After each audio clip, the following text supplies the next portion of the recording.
and really to address some of the needs that the people of Waimama and the people in the South Shore part of the county. Hello, everybody.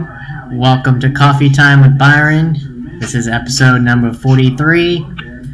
Alongside me on my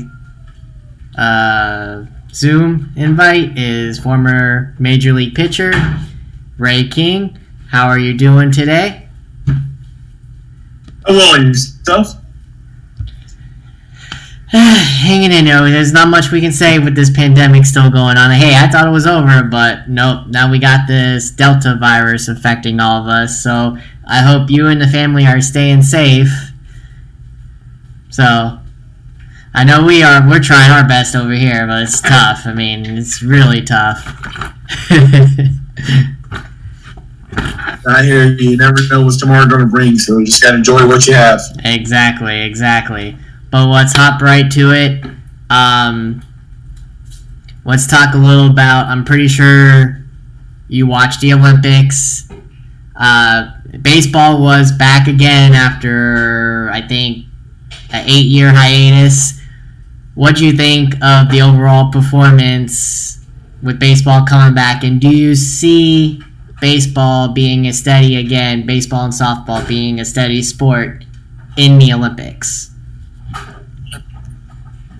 Well, that was good, but it's a little different. You're looking at your team from Japan where they're sending their top athletes as their professional league over there.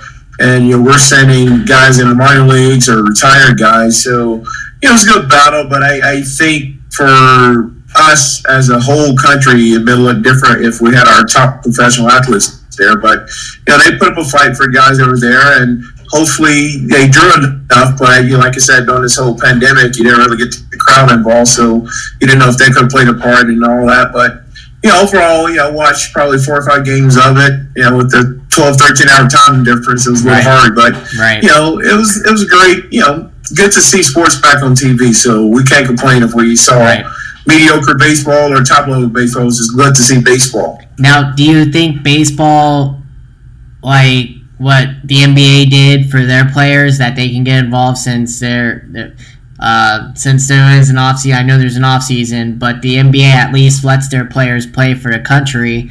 Do you see the MLB allowing their stars, if they want to go over to play in the Olympics, do you see that ever happening, or do you think baseball's that greedy and won't let them play? Because over there in Japan, they stopped the season so their professionals from their sports teams could play. Their major or whatever, like their major leaguers could play. Do you see the MLB ever doing that to let major leaguers play? I don't think it'll get to that point, because if our league's a lot bigger than the Japanese league, and so you're shutting down, that many teams, that many games for a period of, you talking almost 2 weeks. And I don't think baseball, even the players would agree to shut down on 2 weeks, because 2 weeks of revenue is huge. Mm-hmm. That's true. I don't think it ever get to the point where, we'll send major league guys, because, really look at if you're going to get a 25, 30-man roster and you're plucking, your top 2 off each team, to where as an owner, you're looking, okay, you're going over there to play, going over to compete, and, baseball had a lot more chances, I guess you say, getting hurt. Pitchers now have really seen stop and start the season, so I don't think it ever happened just for that reason, from a safety standpoint. Now, in your career, before you got called up to the majors, I know you couldn't in the majors, but when you retired or were in the majors, did you ever get that call or itch to try out for the U.S. team when the Olympics did have baseball? No, it came around a couple of times, but it's just at a point where during the season or you just finished playing, it crossed your mind to be able to put that jersey on with, USA across the front of it. But, very few pitchers and everything, when they're done playing, unless they got released early, your body's beat up. Yeah, you're right. You're right. I didn't think of that because, it's a 162-game season. I could see that, and yeah, your body would be beat up. So from a player standpoint, I guess I can see that because in the Olympics, you're only fighting for your country. You don't get paid, so I guess I can see that. I can see it from a player's point of view. So let's go from the Olympics to now your major league career. You appeared in 593 games in the major leagues, pitched 411. What do you remember most about your career as a relief pitcher? What is it different than being a starter? What was your mindset going in, knowing that you were a relief pitcher? Is there a different strategy? Yeah, as a relief pitcher, especially me being a lefty, I came in the from the 6th, 7th, 8th inning with runners on score in scoring position, facing the lefties and with Tony Gwynns, the Barry Bonds, King Griffey Jr. type guys. So where my room for error was very minute. To where when I walk in a ball game, I got a mindset to where today I'm going to be better than you. We'll worry about tomorrow. Mm-hmm. But it's like one of the things as a reliever, you can do your job 9 times out of 10. Nobody talked to you. That one time you didn't do your job, here's all the microphone. What are you trying to do? So you just have that mentality to where I can only control what I'm doing today. And if it goes well, great. If it don't, I got to let it go because, like you said, there's another game tomorrow. Now, you're a lefty just like I am. How much of a commodity is it in the game to have lefties, and how valuable are they to the game? Because you mainly see right-handers, and teams mainly don't have any lefties. So, how does the lefties implement change in the game compared to righties? Well, until the new rule change, lefties was a huge part of it because you come in and say key situations, runner on first or second, or base loaded, 2 outs, and you got the big lefty, and most lefties are hitting anywhere in that 2 to 3 or 4 or 5 spot in the lineup. So to be able to come in and have great success and build your reputation as a guy to get lefties out, you were a huge commodity to the team. Like in St. Louis that one year, I threw in 86 games, and Tony was coming into situations where the game is on the line. So you build that reputation to where I'm not going to fold under pressure. I adhere to it. And you just come out and battle. And then over 2 or 3 years, you go in the ballpark, you're warming up, and they're sitting in the stands like, oh, man, here come Ray. He's going to get him out of it. So it feels good when you hear that. Now, your baseball career began in '95 when you were selected by the Cincinnati Reds in the 8th round of the amateur draft. Take us through that experience. Who called you? Where were you? And what was going through your mind when you got drafted? Well, I was just finished up college. We were in the playoffs, and that night I knew the draft was starting, and I had talked to a couple of teams the night before, and kind of got they're asking me what's the latest you're going to go back if you don't get drafted by such and such round. Are you going to go back to school, or are you going to sign ability and things like that? So I remember sitting in my dorm room, and I got that call from a guy named Robert Verlotti with Cincinnati Reds. Was like, "Are you ready? We took you in the 8th round," and it hit you to where you worked this hard from little league to high school to college, and just that grind every day to finally get that phone call saying you got a chance to get drafted and a possibility to make it to the big leagues. And so when I got that call, June 3rd in 1995, saying in the 8th round was amazing. And then 2 days later, I signed my contract and was off to Billings, Montana to start my professional career. So you spent 4 years, obviously, in the minors before getting called up. What was your experience like in the minors, and what did you learn most in the minors before that call up?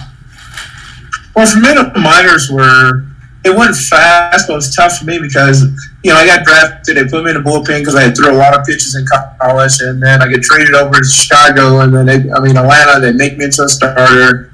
And, I'm starting, and then, get back to the bullpen when I get over to Milwaukee. But, for me, it was just going to the ballpark every day. And as a young guy, you're just trying to figure out, okay, what's going to happen? I'm not throwing bad, but I'm not getting the wins, I go out and throw 7 innings, give up 2 or 3 runs, and we lose, 3-2 or 3-1. And so it was frustrating at first. And then I had a scout tell me, it's like in the minor leagues, it's not about winning and losses, it's about developing and mastering your pitches to where you can show you can throw every pitch and every count. So I kind of took the mentality to where, okay, the minor leagues are just an audition for me to get to the big leagues. And, I remember 99 when I, got called up with the Cubs, got a little taste of it, and get sent back down. You're like, okay, I know what it is like that. And I went on to Milwaukee, and they was like, you want to be a starter in the minor leagues or a reliever in the big leagues? I said, of course, I want to be in the big leagues. And Davey Lopes, one of my managers that I had when I played here in the fall league, was like, you got the stuff, now you just got to, master your techniques, kind of like a chef. You know how to cook that same meal over and over. It's easy to do. And so that's why I went back and worked on my slider, worked on my sinker, and then I got that call in Milwaukee, and finally got up that first year and had a good year, and kind of like, I guess you said, cemented my place in the big leagues for the next 8 years. Now take us through your call up in '99, your major league debut. Who'd you face, and did you have goosebumps your first day in the majors? Yeah, I remember when I got that. We're in Oklahoma City playing AAA, and I get back to the hotel probably about 1:30, 2 o'clock in the morning. Back in the old school, had the lights with the orange little flashing light on it. And so you call down, and it's like, okay, you got a message called, Bob Grimes, at that time was our trainer. So I called to him, he's like, all right, pack your bag, kids, you're going to the big leagues. And I remember next morning waking up, the team was going to Nashville, AAA team was going to Nashville, and I was going to Atlanta. So I landed in Atlanta, and I got no equipment. It maybe taken well with the other team, so I'm sitting in the airport about an hour, and finally I was like, the lady's like, well, it must have went with the team. And so I get to the field in Atlanta, and I, got some shoes from Felix already. I bought his gloves, some other stuff for some guys, and I look up and there's my jersey hanging in the locker in Turner Field. It was just like, remember watching the Braves on TV and watching the Cubs, and just like it's just surreal. And then that night, I get up, warm up, and sit down, warm up, and all of a sudden, the manager comes out, throws up his left hand, and I'm like, here I go. And I remember that run from the bullpen to Miles, seemed like it took me 4 days to get there.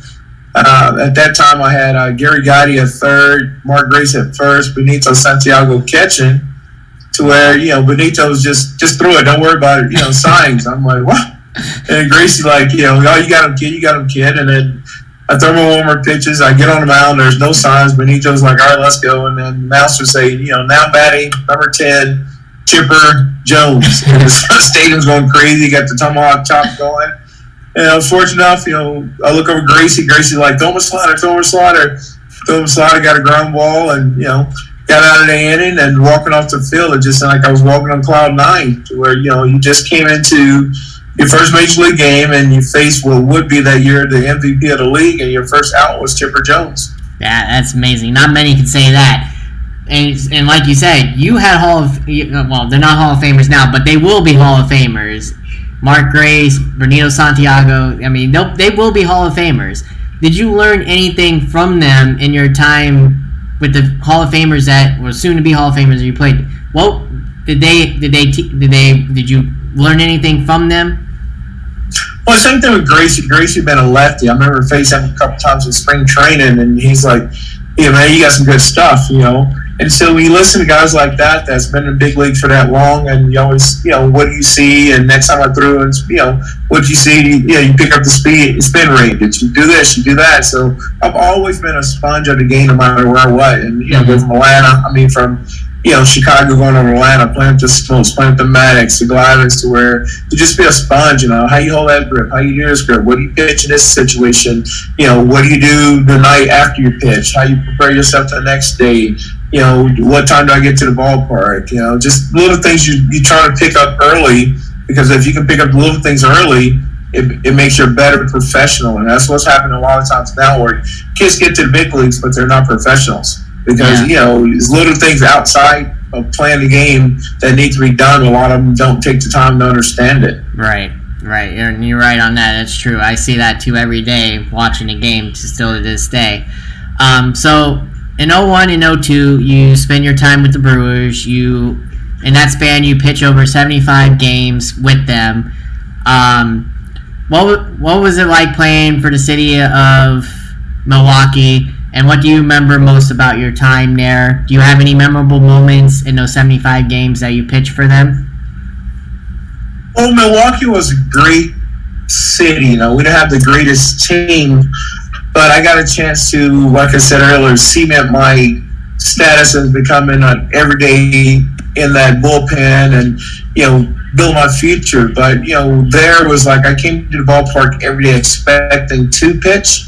So if you go do something where you expect to do it, it's easy when it happens. If you don't prepare yourself coming in, then it's a surprise. But with Milwaukee, I had a great relationship with David Lopes, the manager at the time, because we had the same agent. So he would always, pick my brain and ask me questions about situations. And, you don't change anything unless the hitter tell you need to change. Because a lot of pitchers will go one pitch for a strike and then they're trying to nibble. He always like, go with your best stuff, never get beat your second pitch.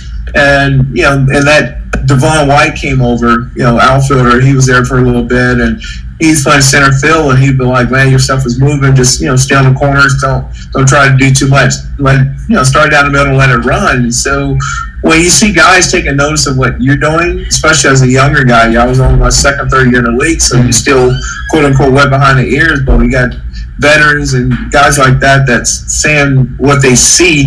It really helps.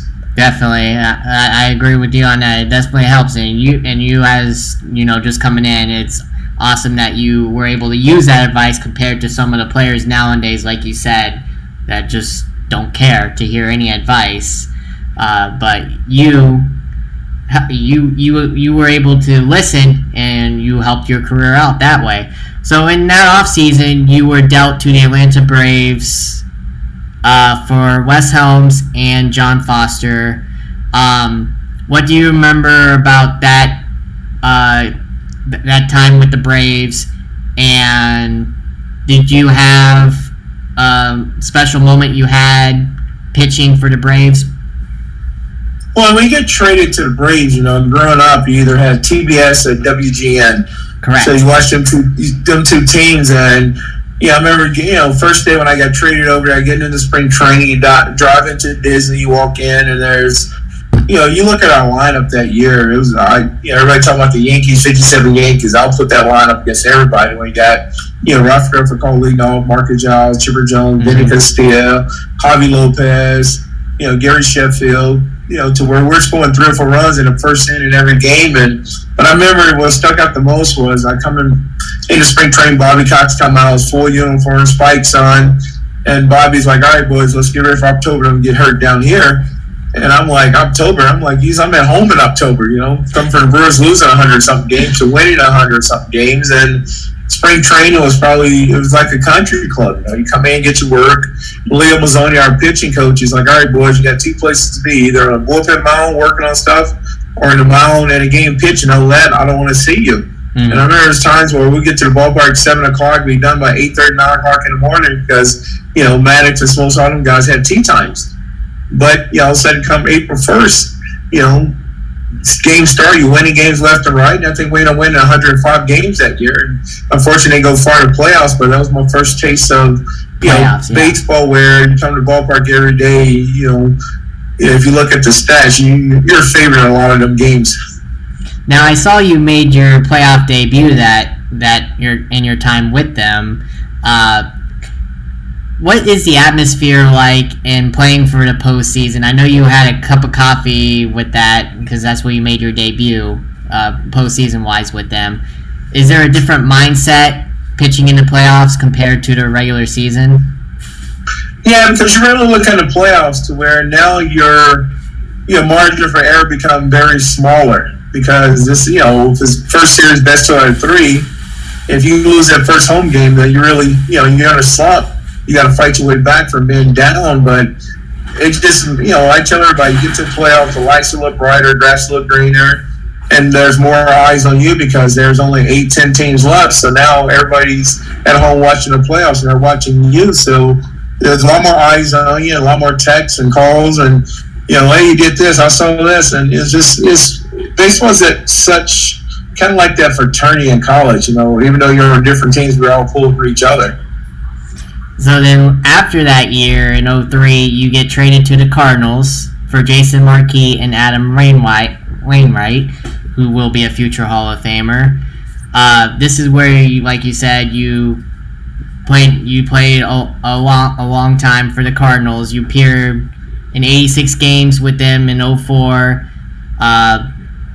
What do you remember most about your time with the Cardinals, and what was it like playing with Tony La Russa, who is indeed a Hall of Fame manager and came back to probably going to lead the White Sox into the postseason this year? What was it like playing with a Hall of Famer as a manager, and also another manager too, Bobby Cox, when you were with the Braves? Well, both of them guys, Bobby and Tony, were like playing for your grandfather, to where he has so much respect for them, to where if you told everybody to run through a wall, I think 99% of the guys would run through a wall because they didn't say a whole lot, and they only spoke with volume, to where everybody turned everything off around them and focused on what he had to say. St. Louis for me was probably the best baseball city there is. I grew up, right there in that Tennessee area, so a lot of people were Cardinal fans. I was a huge Cardinal fan, and so that day I got that phone call saying I got traded to St. Louis.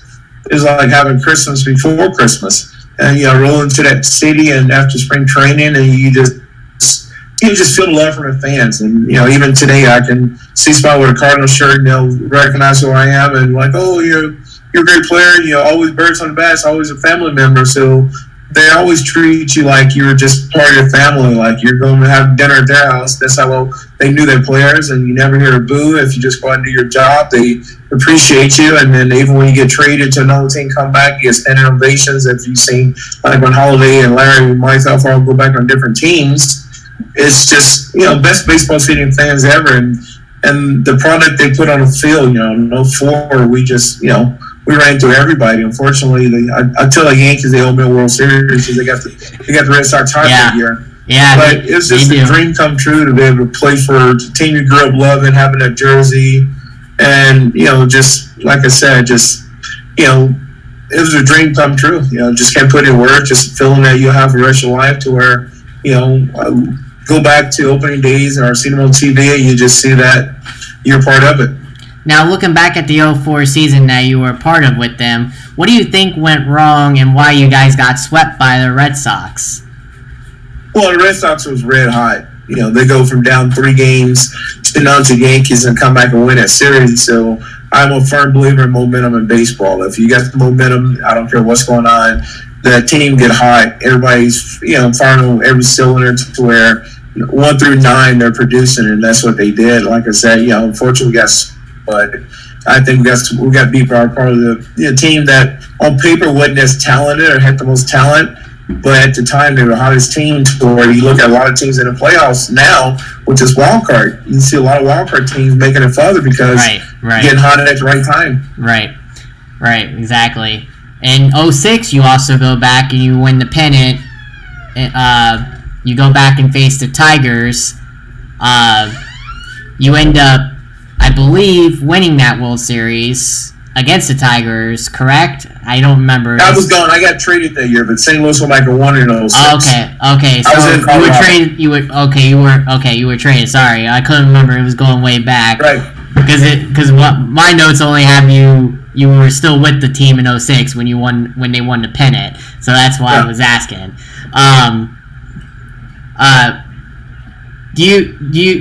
Did you know you were going to get traded that offseason? Did you want to be traded that offseason, knowing maybe that you would have had a shot to win? You never know what's going to happen in offseason. You just, you finish the season, you get home, start letting your body heal, and the, winter meetings are coming around, and there's a possibility you could get traded and not.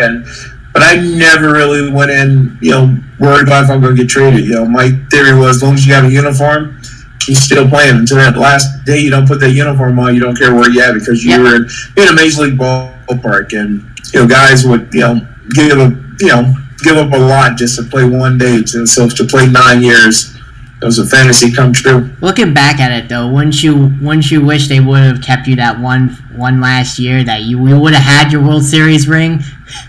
Well, everything is hindsight, because, they got hot at the right time. Like you said, they leapt into that division by winning, so many games in a row and getting there. And, being on another team, you still rooted for them because, that was your team growing up and you played some guys. But I look at baseball as, I don't wish I'd done something different because I lived my whole baseball career as, oh, well, Yeah. this happened for a reason. You went here and you learned some new places, new friends, and you got another year in the big leagues.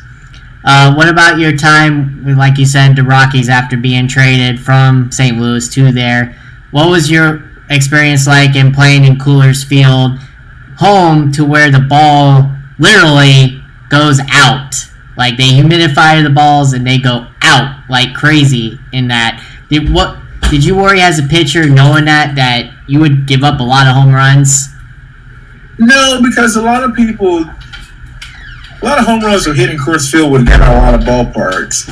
I went into Coors Field knowing I was a single ball pitcher, to where in that case you just hopefully had a great middle infielder, because if the ball got past him in the middle infield, it's automatic a double because the ballpark is so big. So I wouldn't really worry about the home runs. It's just looking back at your shortstop, second baseman, kind of moving them over, I'm going to try to come away on this guy, come in this guy, try to put them in position. But Colorado was a fun city. It was a lot of things to do around the area, and the only thing I hated was all the turbulence when we took off and landed in Colorado. That's about the only thing I didn't like about Denver. Yeah, that stadium is something else, because, I mean, it's an odd when you see it on TV, but I'm sure it's another thing to actually be on that field and know it's wow. So then, after that, you joined the Washington Nationals a year later on a minor league deal. You make the opening day roster. How many appearances did you end up making with the Nationals?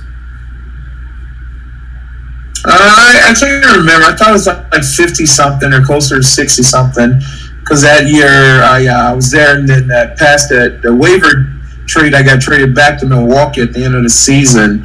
But, D.C. was fun because they had a lot of younger players starting. Zimmerman was just getting there, John Patterson, some younger players were just getting there. You can see the direction the organization was going, to where some good players coming up, to where I'm like, this team is probably 3 or 4 years really competing.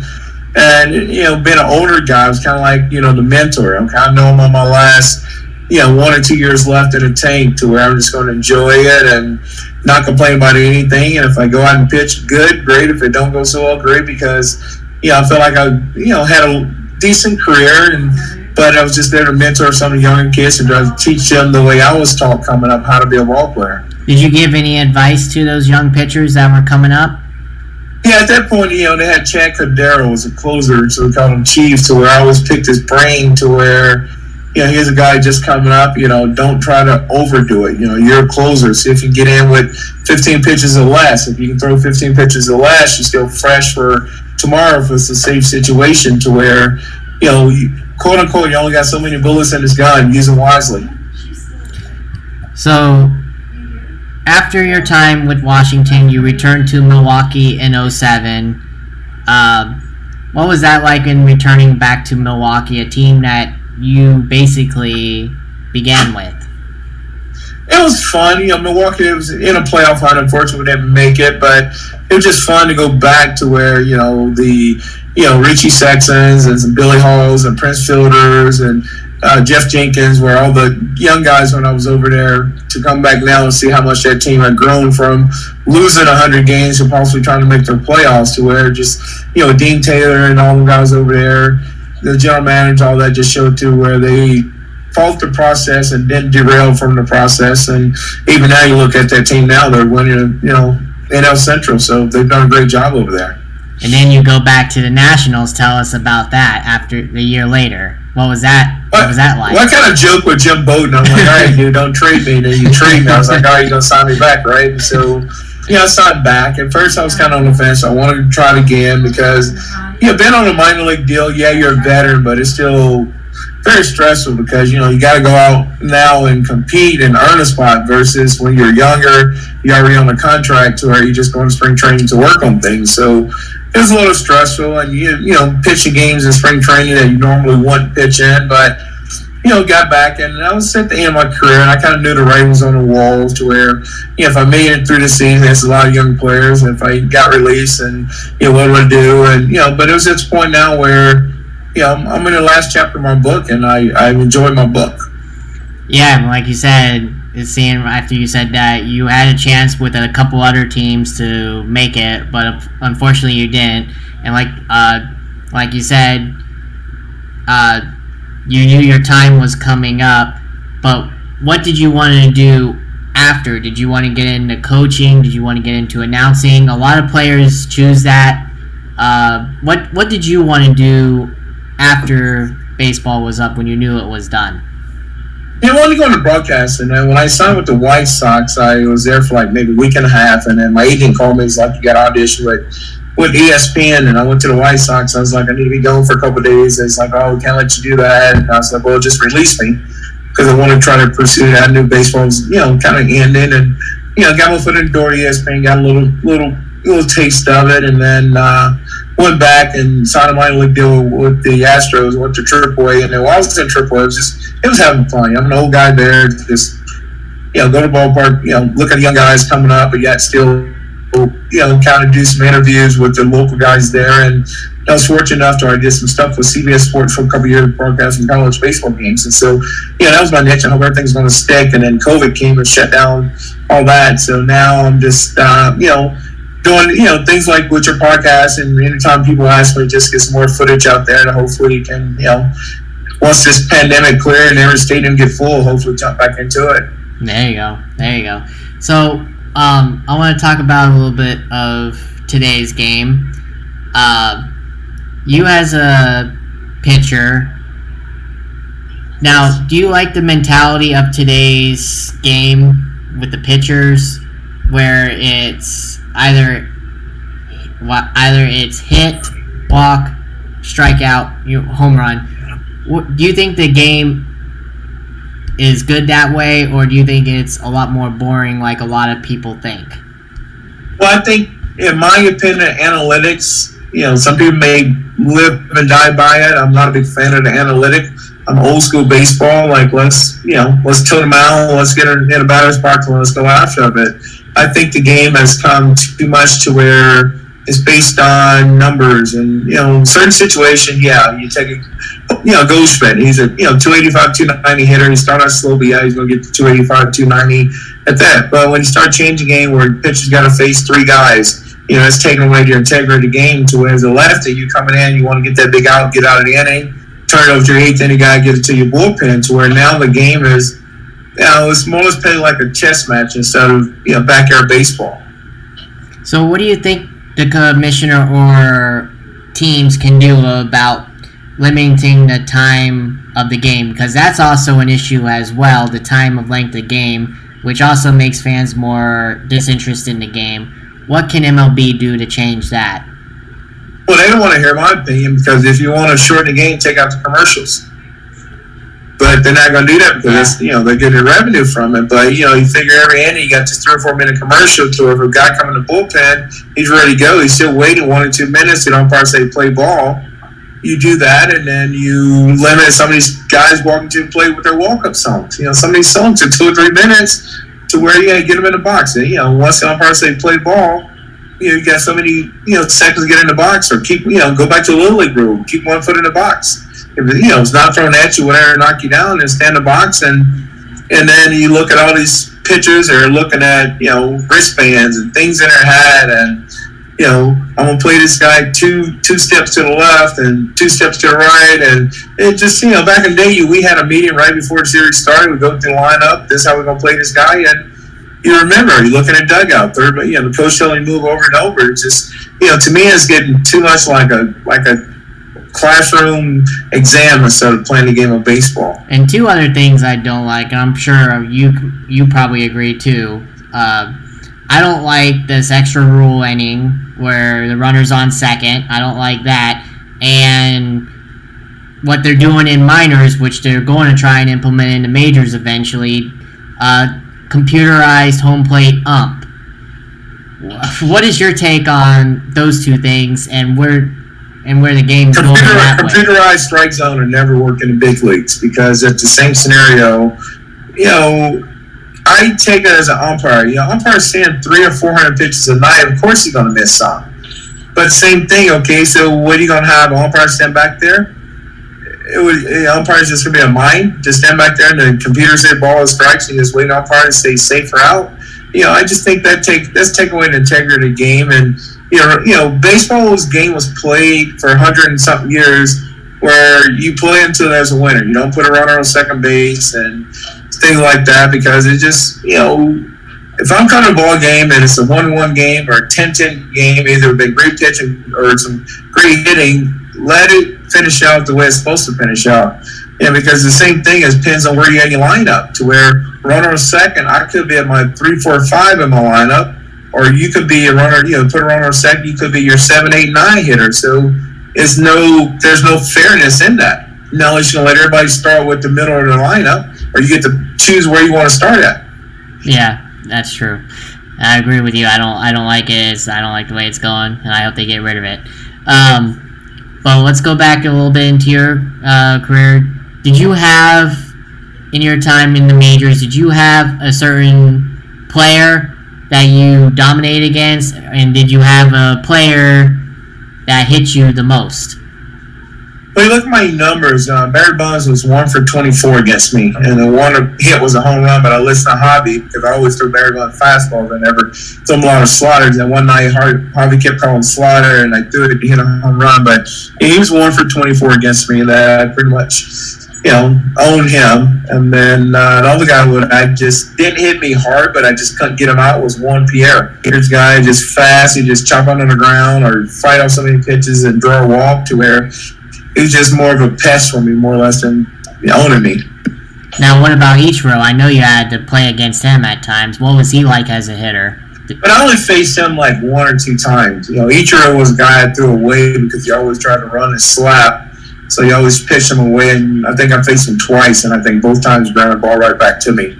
Hey, Ichiro was a great hitter, don't get me wrong, but he wasn't a guy that struck fear in me. I'd rather, face him, where most likely the only thing I may get was a single, versus, King Griffey Jr. and Bonds, all that could go yard, I guess. Now, unfortunately, you played in the steroid era, which is known as that. Do you think those players should be in the Hall of Fame? I do, by far, because if, quote unquote, you never know the facts of the steroid, exactly who took it, who didn't take it. But I tell everybody, regardless, steroids or not, you still got to go up there and take a round bat with a round ball and they were squared up to hit. You still got to be athletic, and guys that accuse it of it, look at their numbers, And there's probably some other guys that took steroids and didn't do anything. I think they belong in a hall, and as teams and owners and different things over the years and times that knew something was going on, they didn't have a problem with it, so why have a problem with it now? Now, you think since you were a reliever and a left-handed specialist, you had, to me, I looked up the stats, you had pretty good stats. Do you think you might be considered as a Hall of Famer for relievers, if there is indeed an opening? Well, I think you would, but the same scenario, relievers are kind of like that, quote-unquote, that, last pick on a team. It's like you get no respect because, like I said, if you do your job, you're supposed to do your job. You didn't do it, they ask why you didn't do your job. So we're kind of like that, that blue-collar guy, just show up and do your work and keep quiet. I unfortunately agree with you, because the Hall mainly looks at what the starters did, correct? And what you did in postseason and wins, all that, correct? They don't really look at relievers. Or closers, for that matter. They really don't look at closers that much. Well, closers now, the game has changed so much back in the, Lee Smith days. That should have been there a long time ago. Long time ago, to where them guys had to go 3 innings and get a saves, and now with guys come in and throw, coming in with 2 outs and get out of it. Yeah, because now to my knowledge right now, the ones that have gotten is Trevor Hoffman, Mariano Rivera, and those are the only 2 so far that have gotten in. Do you see any others nowadays getting in with the way the game is changing? Any other closers? Well, yeah. It's going to be tough. You look at closers now, and they're starting getting some older guys. Lee Smith finally got in, and some guys like that. But today's era, I don't think there'd be many closers because the game has changed so much to where I don't think there's going to be another closer get to 600 saves because the game has moved around so much to where, there's no starter going 7, 8 innings and okay, I'm going to my closer right away. Most starters going 5th inning now. You see closers coming in the 7th, 8th inning, they get in trouble or they don't get to save to where there would be another 600 save guy.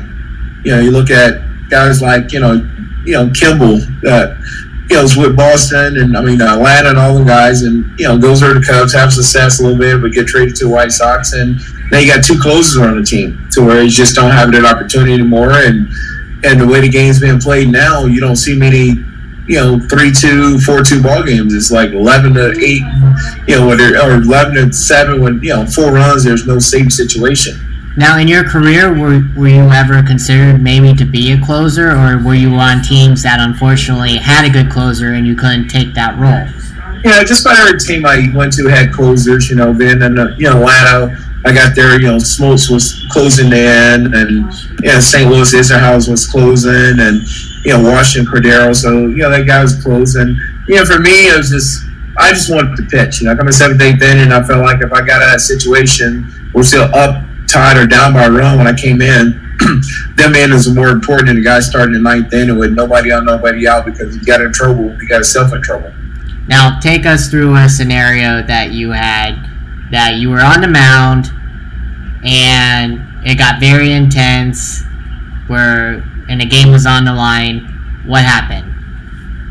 Well, there's a lot of my games. Out of 593 games, only 4 was that situation because most time I came in with runners on base and, looked at one year I had 30-something holes to where when I come in the game was on the line. I didn't have, I never quote-unquote came in for mop-up duty, as they call it.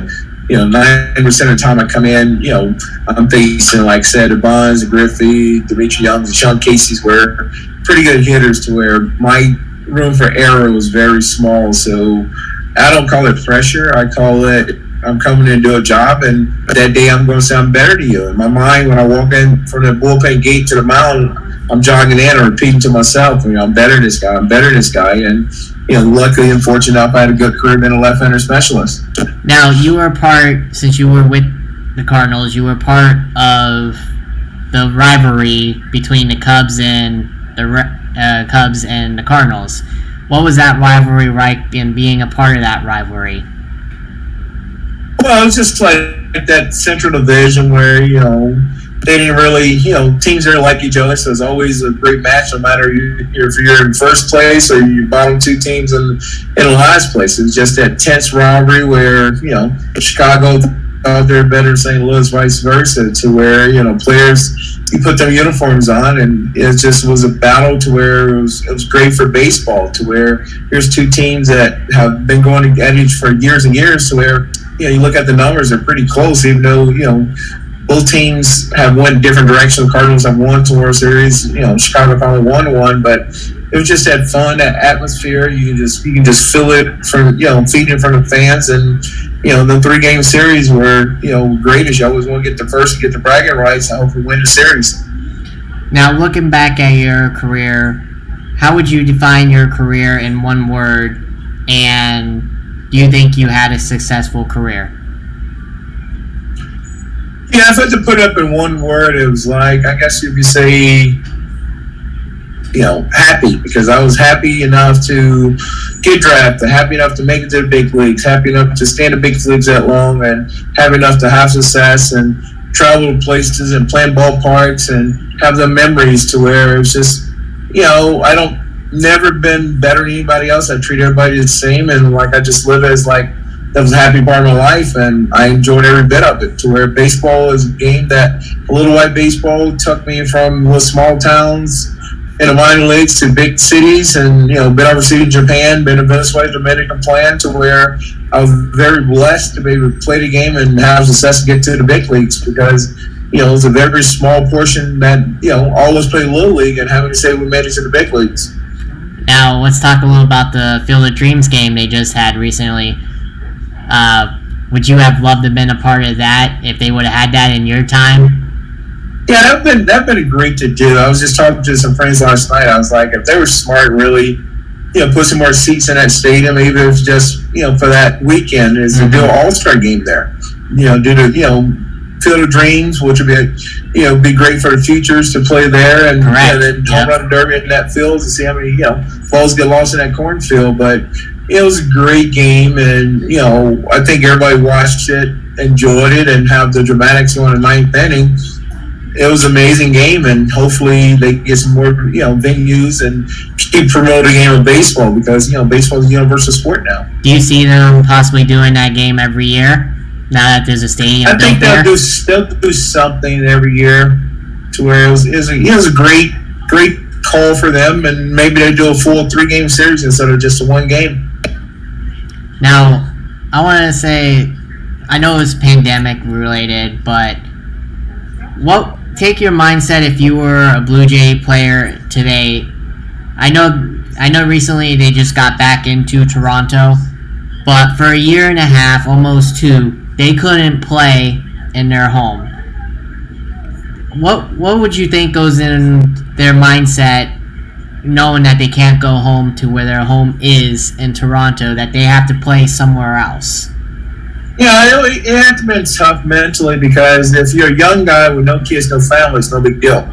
It's just like in a minor league. You don't have a place you call home, this place you're renting for a few months. But if you got a family, and your family used to travel with you, or been in the same city with you, or you're, like you're a veteran guy that, you got a 7-8 year contract, now your kid is going to go to school in, say Toronto or something like that. That had to be hard, because, we as players, we understand we're going to be away from our family, but to be in that situation, be away from them sometimes for almost a full season, because with the COVID, don't want anybody coming in and out of hotels. You can't do that, so you miss a big part of your kid's life. You may, I know some of the guys were just having kids and didn't want to take anything home, so they're sending a kid via FaceTime or Zoom, and it had to be mentally tough. So my hat's off to the guys with the Blue Jays and the organization to have gotten through that, because Travis' secretary must get a raise, because he had a lot of work to do. Yeah, I'll say for sure. Do you like how the MLB handled last season with all the COVID outbreaks and all that, and not bubbling for the season? They only bubbled for the playoffs, which was fine, and it worked well. But do you think they should have bubbled up for the whole season? Well, it's the same thing as COVID. Nobody really know what it is, who it is, why it is, to where you try to take precautions, which I think they did a great job. If you guys still, contracted the virus, but I think they did a great job for what they're doing, and no fans, and putting fans, and educating the guys on it, to where you're fighting something you don't really know what it is. So for them to do as well, and then continue this year to try to open everything back up, they did a great job. Yeah. So I know it's early. Who do you think is going to be in the World Series this year, and what would be the outcome? What would you say? I know it's early, but just predict something. It's still early, but I think the teams are starting to rise up. See the Dodgers getting healthy. With that rotation, if you get Kershaw back, and Scherzer and Buehler and all them guys still, and then Trey Turner going over there, to where I think the Dodgers is still the team to beat in the NL West, and probably whole National League to come out of there. American League, it's going to be a toss-up, because the Yankees, if the Yankees get healthy with that lineup, they can be dangerous. And the White Sox, I like them, so with that 1-2 punch, and then they got the bullpen back, and they're got some guys healthy with Eloy and all that coming back, so it very well could be a White Sox and Dodger World Series. Now, maybe your time was different and your era was different. What would you say about this era? What wins the championship? Offense or defense? Nothing changed. Pitch and win championships. You look at every World Series that pitching either won or lost it. Look at Tampa Bay. I think being too analytic lost that World Series. I thought they were a better team than the Dodgers. But you take out your starting pitcher, only giving them 1 hit because the book says it. Then you got to go back and look. Your best pitcher in baseball, you taking them out. Yeah. And bringing in a guy that the Dodgers have solid 3 out of the last 4 nights. So it's kind of the same thing. You see a guy over and over and over. Eventually, you're gonna get his tendencies, and they did. I just think the game pitching win championships and defense to where you look at there's been 2 or 3 great plays in the game with saving runs or robbing home runs to where offense always come at the end because I tell a lot of people when you get that late in the game, the offensive guys are tired. 162 games and you get to the playoffs and it's like, oh, hope we make it. All of a sudden now you got to grind it down to the stretch to where some that 32-ounce bat become a little heavy and pitching is kind of like, okay, we can set our pitching up, we get a little more rest to where we got these gaps before this and the playoffs we're gonna bump this guy. So I think pitching always win, and last couple World Series you saw it with the Cubs winning with pitching, Dodgers winning with pitching with the young Urias come in and shut them down. Now, there's been a lot of talk about shortening the season in recent years. Do you see MLB doing that and cutting the games?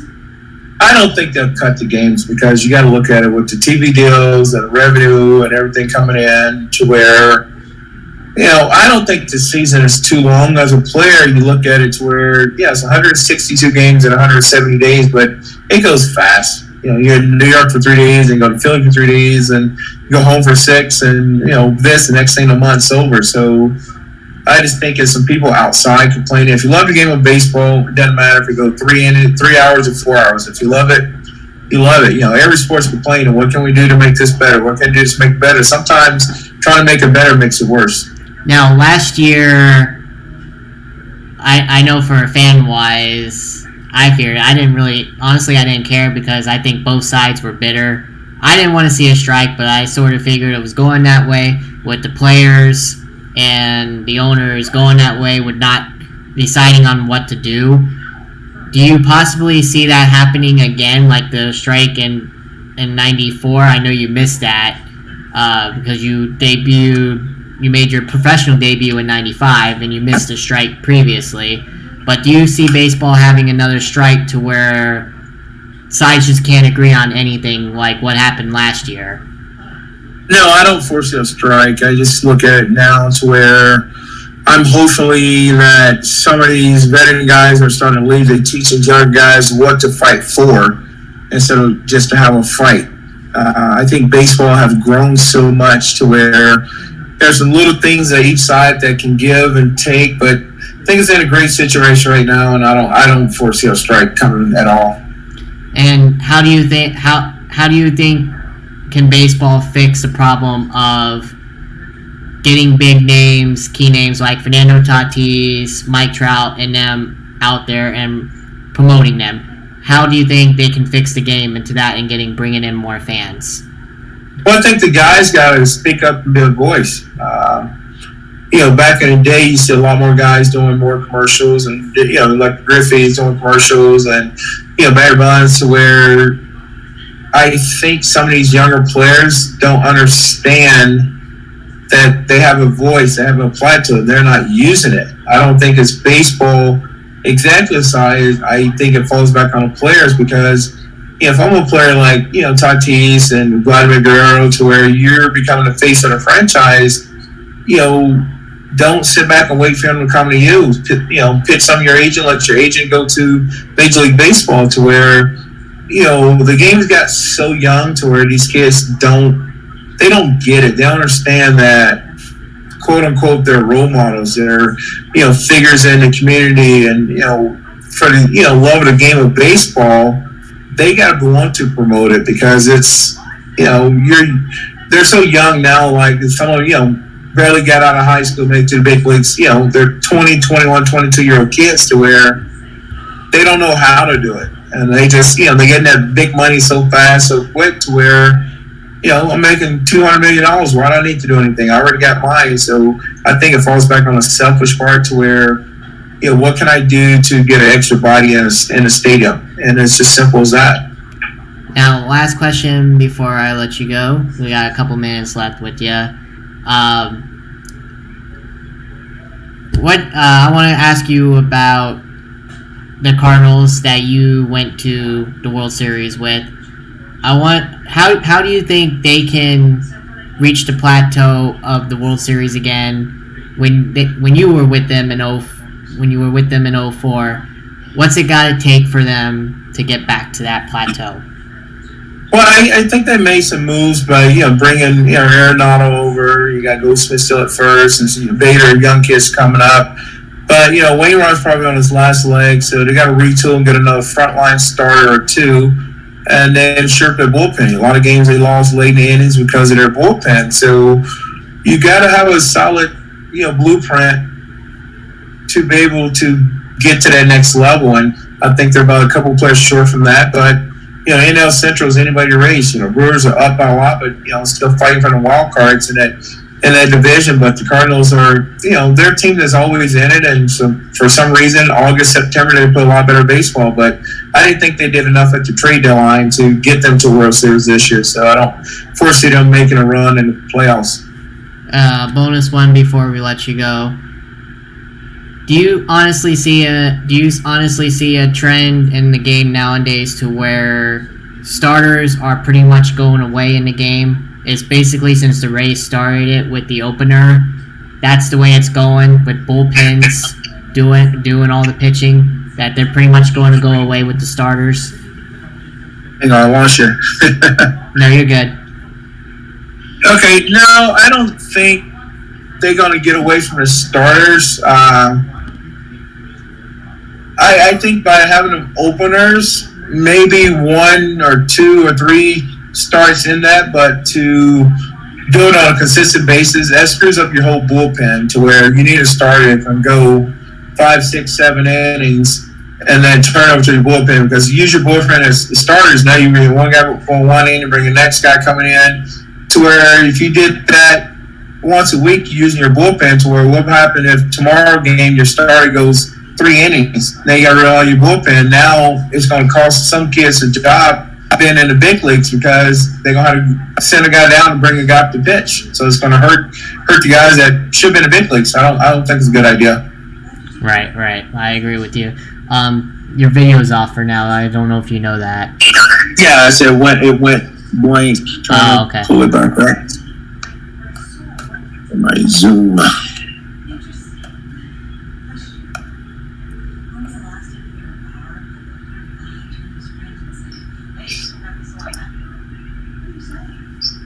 There you go. Yeah. Perfect. Well, it was awesome. I'm going to conclude this. I'm going to leave you off. It was awesome. I thank you for joining.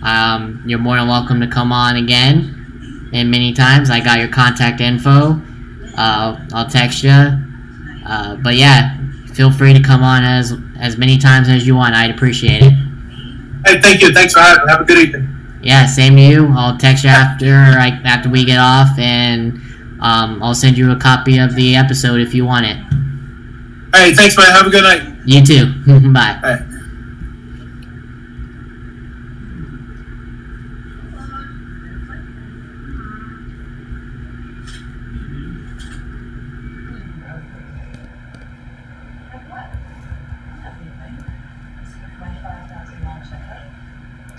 Ray King, everybody. This concludes episode 44. You guys have a good night. Stay safe, and see you next week.